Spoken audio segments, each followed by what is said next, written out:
नमस्कार साथियों, आप सभी का मेरे चैनल पे बहुत बहुत स्वागत है। जैसा कि आप सब जानते हैं कि हम पात्रता परीक्षा वर्ग 2 को लेकर हमारी क्लास निरंतर चलाए हुए हैं।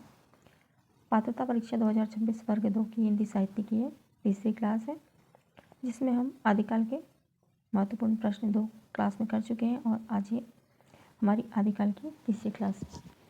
तो आइए समय खराब न करते हुए प्रश्न की शुरुआत करते हैं। प्रश्न 1 के साथ। प्रश्न को पद्य को याद रखना गद्य से सरल है।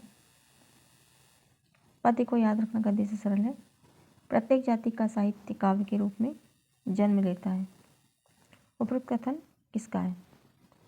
लक्ष्मी सागर वार्ष्णेय, श्याम सुंदर दास, डॉक्टर रामकुमार वर्मा या डॉक्टर धीरेन्द्र वर्मा? उत्तर होगा इसका लक्ष्मी सागर वार्ष्णेय।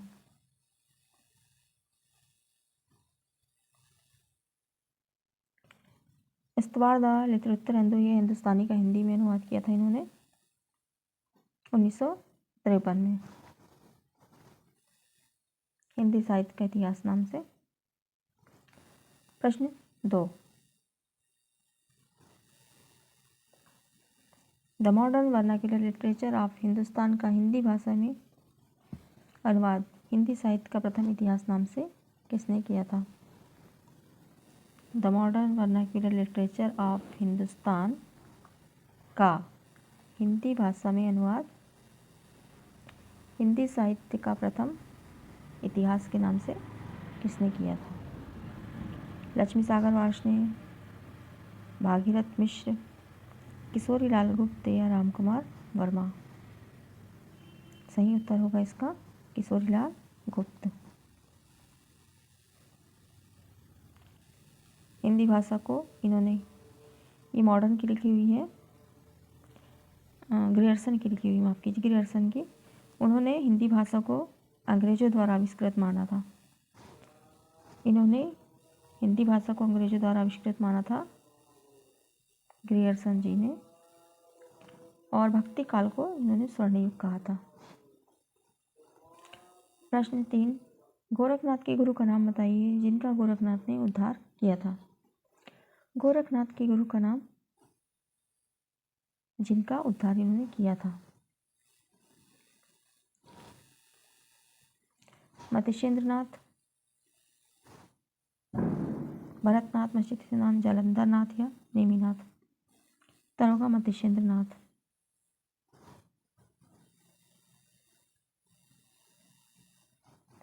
जहाँ मन पवन न संचरई रवि शशि न पवेश, तही वट जित विश्राम करूं सरहे कही उवेश? यह पंक्ति किसकी कही हुई है?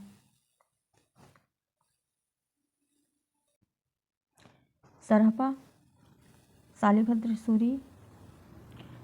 सूरी, लुइपा, सरहपा, कुकुरिप्पा? आंसर होगा इसका सरहपा। यह पंक्तियाँ सरहपा जी की मानी जाती है। प्रश्न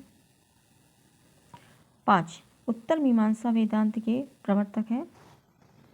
उत्तर मीमांसा वेदांत के प्रवर्तक शंकराचार्य, महर्षि गौतम, महर्षि कणाद, महर्षि कपिल? उत्तर मीमांसा वेदांत के प्रवर्तक ये शंकराचार्य जी हैं। प्रश्न 6। कीर्तिलता एवं कीर्ति पताका की भाषा है। कीर्तिलता एवं कीर्ति पताका की भाषा है अपभ्रंश, प्राकृत, अवहट्ट या ब्रज? कीर्तिलता एवं कीर्ति पताका की भाषा ये अवहट्ट है। इन्होंने ये दोनों रचनाएं अवहट्ट भाषा में लिखी।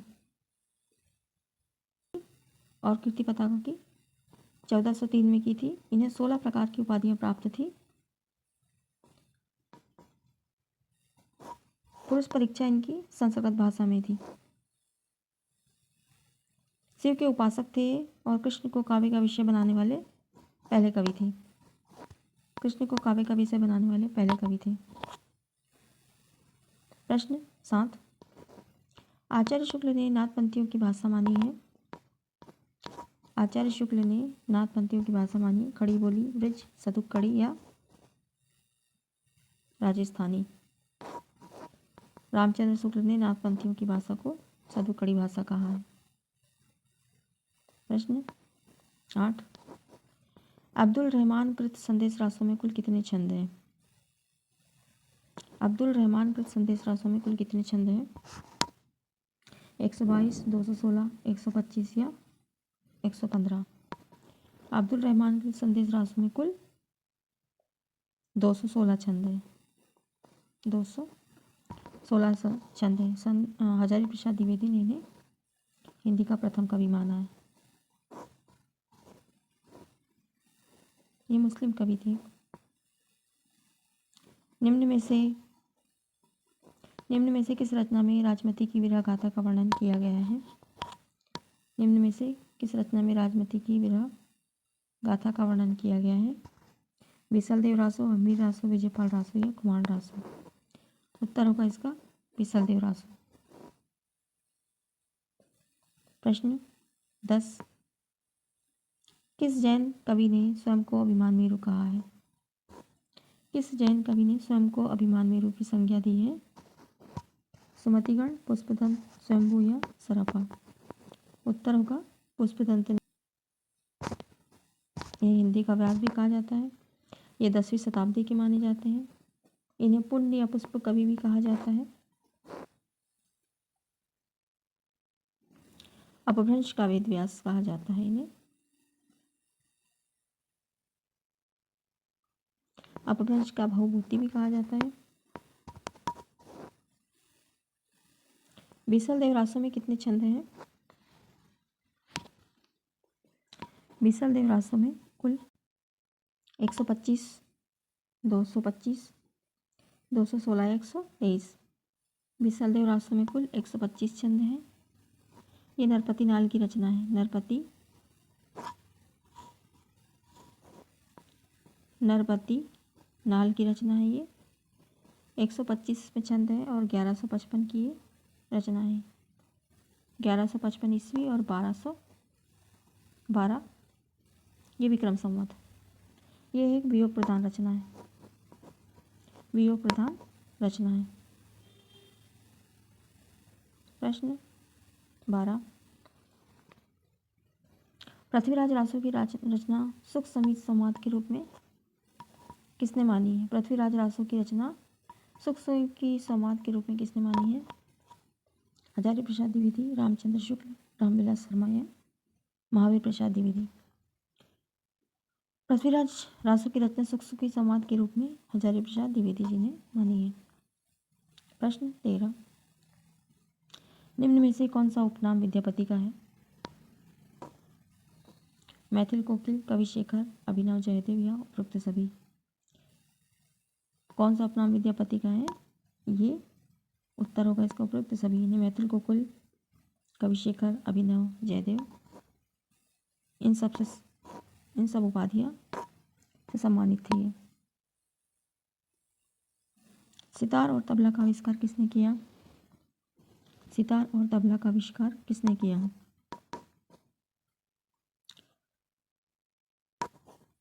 कुशललाभ, अमीर खुसरो, मधुकर कवि या भट्ट केदार? उत्तर होगा इसका अमीर खुसरो।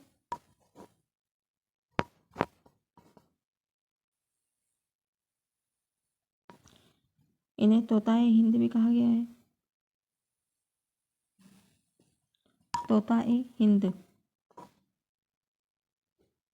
अमीर खुसरो को इनका जन्म 1255 ईस्वी में हुआ है। 1324 में इनका निधन हुआ है। तोताए हिंद, इनको तोताए हिंद भी कहा गया है। रामकुमार वर्मा ने इन्हें अवधि का प्रथम कवि कहा है।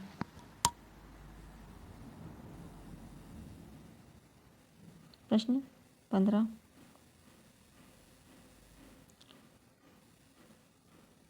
किसने अमीर खुसरो को अवधि का प्रथम कवि माना है?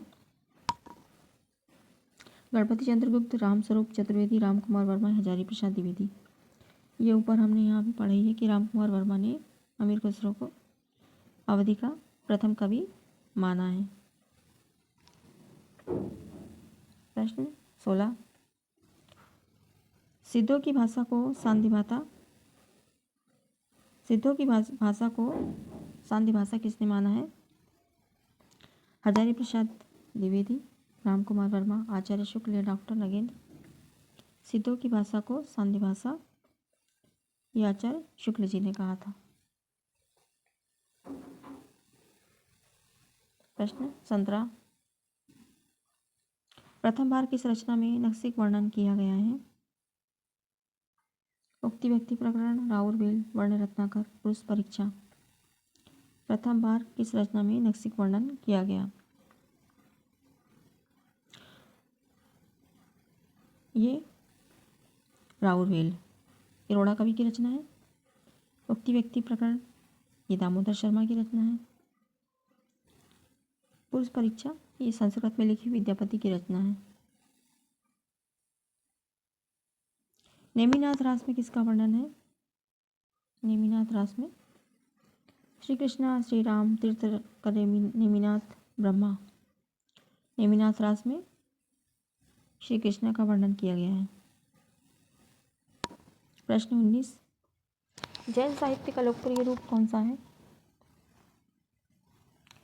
जैन साहित्य का लोकप्रिय रूप कौन सा है? रास, रासो, चरित या फागु? जैन साहित्य का लोकप्रिय रूप ये रास है, रासो नहीं, रास। प्रश्न 20, अपभ्रंश के वाल्मीकि किसे कहा गया है? अपभ्रंश के वाल्मीकि किसे कहा गया है? सुमतिगण, शंभु, पुष्पदंत या हेमचंद? अपभ्रंश के वाल्मीकि ये शंभु को कहा गया है। ये अपभ्रंश के महाकवि कहे गए हैं।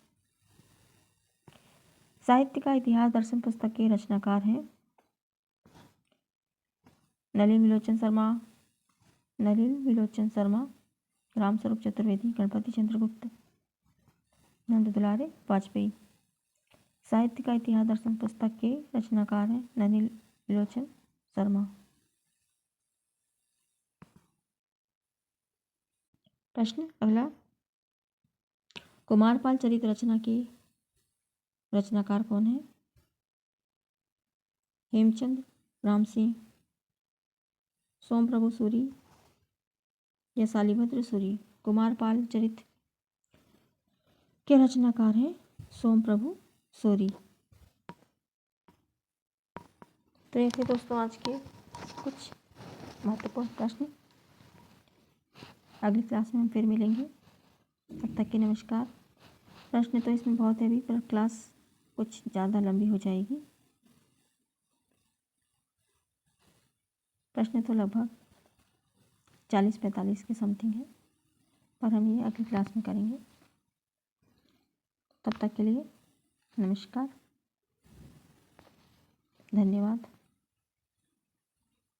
क्लास पसंद आई हो तो क्लास को लाइक कर दीजिएगा, शेयर सब्सक्राइब भी कर दीजिएगा। मिलते हैं अगली क्लास में, तब तक के लिए